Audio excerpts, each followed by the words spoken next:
Hi everyone. तो NHB M का score card आ गया 2023 का, जो कि मैंने 23 दिसंबर को आई थिंक एग्जाम दिया था। तो उसका एनालिसिस तो मैंने अपने चैनल पर डाला था। आज मैं उसका वो बना रहा हूँ वीडियो कि मेरा स्कोर कार्ड कैसे रहा है, क्या क्या स्कोर आए हैं। अटेम्प्ट्स तो मैंने उस टाइम बताए थे, एक बार और मैं आपको रिमेंबर करवा दूंगा साथ में। ठीक है, अभी मैं लाइव चेक करूंगा आपके सामने, यहाँ स्क्रीन पे चला दूंगा क्या स्कोर बनाया। और जैसे रिसेंटली अभी शायद एक मंथ बाद एग्जाम भी है एनएचबी का, तो उसमें आपको हेल्प होगी कि कितना किसमें स्कोर किया जा सकता है और कितना मतलब कौन सा सब्जेक्ट मैटर करता है सिलेक्शन में। तो ये सारी चीजों की बात करूंगा मैं।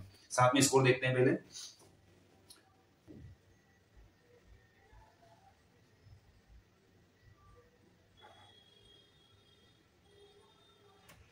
यहाँ पे मैंने सेव किया हुआ है अपना जो डेट ऑफ बर्थ पहले से फिल करके रखा है 726।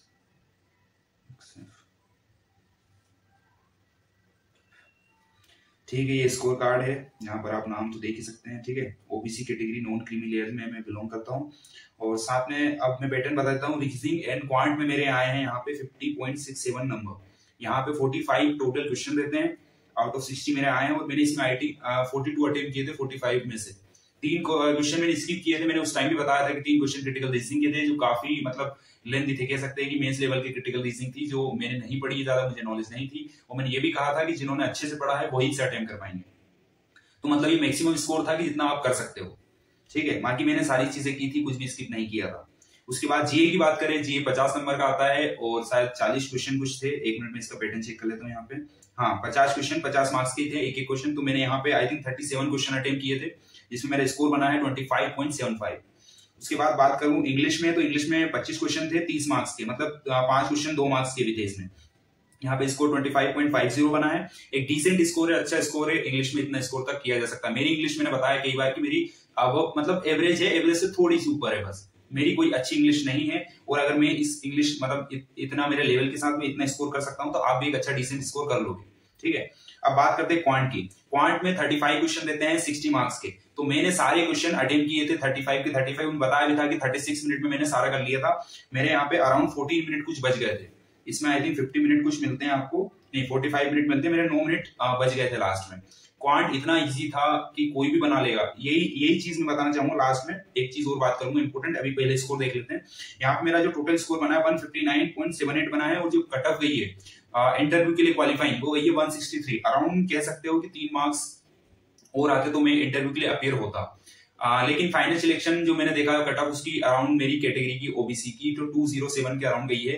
तो अगर मेरे इस मार्क्स से लगभग 7-8 मार्क्स और ज्यादा होते तो फाइनल में मेरा सिलेक्शन हो सकता था। क्योंकि इंटरव्यू में मैं मान के चलता हूं कि आप 40-42 तक मैक्सिमम स्कोर कर सकते हो। इसके बाद बाय लक या फिर आपका प्रेजेंट टाइम में मूवमेंट उस टाइम पे कैसे हो, आप इंटरव्यू आपका कैसा जा रहा है, या फिर आपके इंटरव्यूअर कैसे हैं, उस पर डिपेंड करता है। ठीक है, तो बाकी अब मैं एक चीज और बता रहा था कि सिलेक्शन किस पे मैटर, ये उनके लिए है जिनका 1 महीने बाद एग्जाम है। देखो यहाँ पे जैसे मैं रीजनिंग की बात कर रहा हूँ कि रीजनिंग मैंने पूरा अटेम्प्ट कर लिया सिर्फ क्रिटिकल को छोड़ के, तो मेरे यहाँ पे मार्क्स हैं।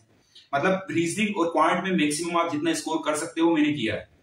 उसके बाद इंग्लिश भी कहूंगा कि आप अगर बहुत अच्छे इंग्लिश में हो तो आप 2-3 मार्क्स और ले आओगे। ठीक है, लेकिन आप 30 से ज्यादा तो नहीं, 30 ही मैक्सिमम मार्क्स है। मेरा 25.5 तो आया ही है। ठीक है, तो आप 3 मार्क्स और एक्स्ट्रा ले आओगे।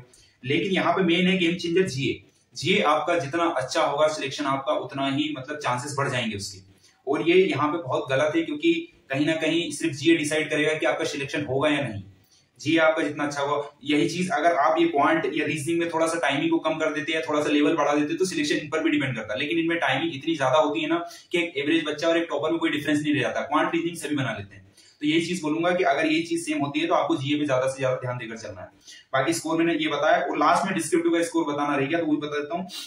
इसमें दोनों अलग अलग चेक होते हैं, आपके लेटर अलग होते हैं और ए से अलग चेक होता है। तो दोनों के क्वालिफाइंग मार्क्स कुछ 5-6 रहते हैं आई थिंक।